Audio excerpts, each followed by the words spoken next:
নমস্কার, আটপৌরে হেসেলে আপনাদের সামনে আমি রুমকি আবার হাজির হয়েছি। গ্রীষ্মকালে বাজারে কিন্তু সবজির সমাহার। পটল, ভেন্ডি, ঝিঙে, বিভিন্ন রকম শাক বাজারে গেলে মনটা জুড়িয়ে যায়। আর গ্রীষ্মকালের রানী কিন্তু পটল। তাই আজকে আপনাদের সামনে তৈরি করে দেখাবো একটি পটলের অনবদ্য রেসিপি। তৈরি করে নেব পটলের কিশমিশ কালিয়া। পটলের কিশমিশ কালিয়া বানানোর জন্য আমি কয়েকটি পটল খোসা ছাড়িয়ে রেখেছি। সাথে নিয়ে নিয়েছি টক দই, তেজপাতা, ছোটো এলাচ, কিশমিশ এবং কিশমিশ বাটা। এছাড়াও নিয়েছি হলুদ গুঁড়ো, নুন, লঙ্কা গুঁড়ো, ঘি, আদা বাটা, ধনে গুঁড়ো, গরম মশলা গুঁড়ো এবং জিরে গুঁড়ো। নিয়ে নিচ্ছি সর্ষের তেল। তেল গরম হতে শুরু করে দিয়ে দিচ্ছি পটলগুলো।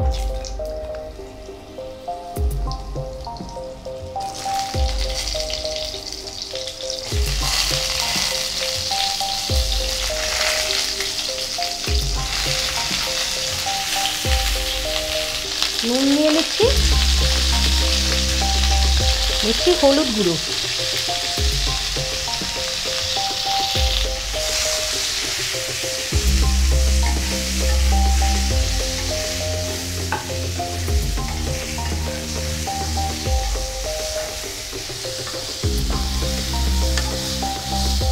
পটলটা এপিট ওপিট করে লালচে করে ভেজে নেব। পটলগুলো ভাজা হয়ে গেছে, এবার তুলে নিচ্ছি।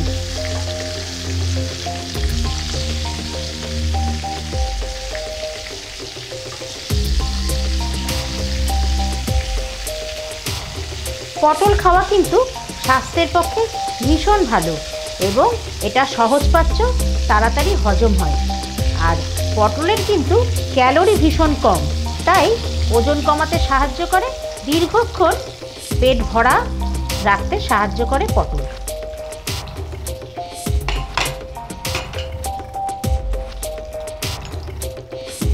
এবার এই তেলেই আমি অল্প একটু ঘি নিয়ে নিচ্ছি। কালিয়া তো একটু রিচ হবে। 4টে এলাচ আমি ফোড়ন দিলাম আর 2টো তেজপাতা দিয়ে দিলাম।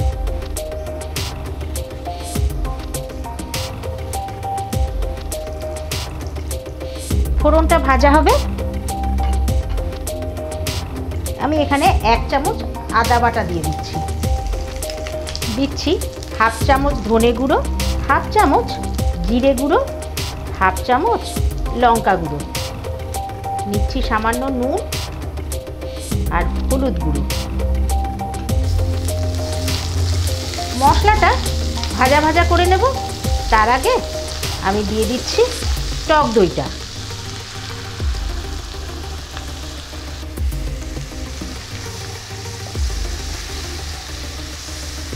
টক দইটা দিয়ে গুঁড়ো মশলাগুলো খুব ভালো করে কষিয়ে নেব। এইখানে আমি কিছুটা গোটা কিশমিশ দিয়ে দিচ্ছি। আমি কিন্তু এখানে কিশমিশ আগে থেকে ভিজিয়ে রাখিনি, আপনারা চাইলে ভিজিয়ে রাখতে পারেন।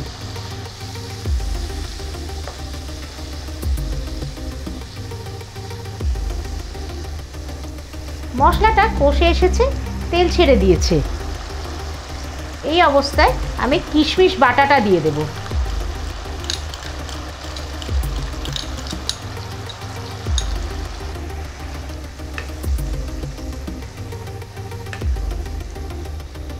এই রান্নাটায় কিন্তু আমি চিনি দেব না, যেহেতু কিশমিশ মিষ্টি, তাই আমি এই রান্নায় চিনির ব্যবহার করব না। কিশমিশটা দিয়ে আবারও ভালো করে কষিয়ে নেব। মশলা কষে গেছে, এখন পটলগুলো দিয়ে দেব।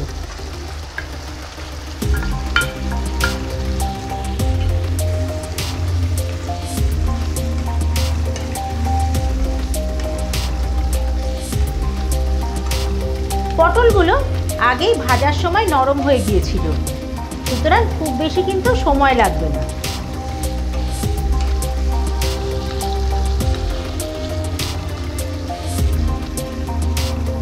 পটলগুলো নাড়িয়ে চাড়িয়ে মশলার সঙ্গে মিশিয়ে দিচ্ছি। মিনিট দুয়েকের জন্য একটু ঢাকনা বন্ধ করে পটলের সঙ্গে মশলাগুলো যাতে মিশে যায় তাই একটু দমে রান্না হতে দেব।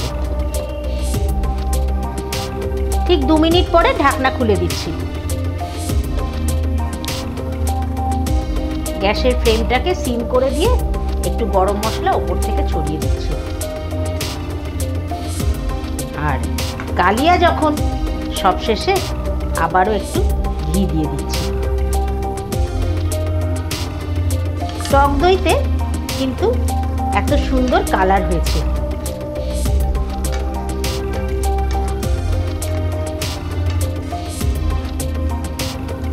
তৈরি হয়ে গেছে পটলের কিশমিশ কালিয়া। এবার পরিবেশন করে দেব। তৈরি করে নিলাম। ভালো লাগলে লাইক শেয়ার কমেন্ট করবেন। আর আটপুরে হেসেল চ্যানেলটিকে যারা এখনো সাবস্ক্রাইব করেননি তাড়াতাড়ি সাবস্ক্রাইব করুন। আর আমার ফেসবুক পেজ আটপুরে হেসেল ফলো করুন। আজকের মতন বিদায় নিচ্ছি। আবার দেখা হবে অন্য দিন অন্য রান্না নিয়ে। নমস্কার।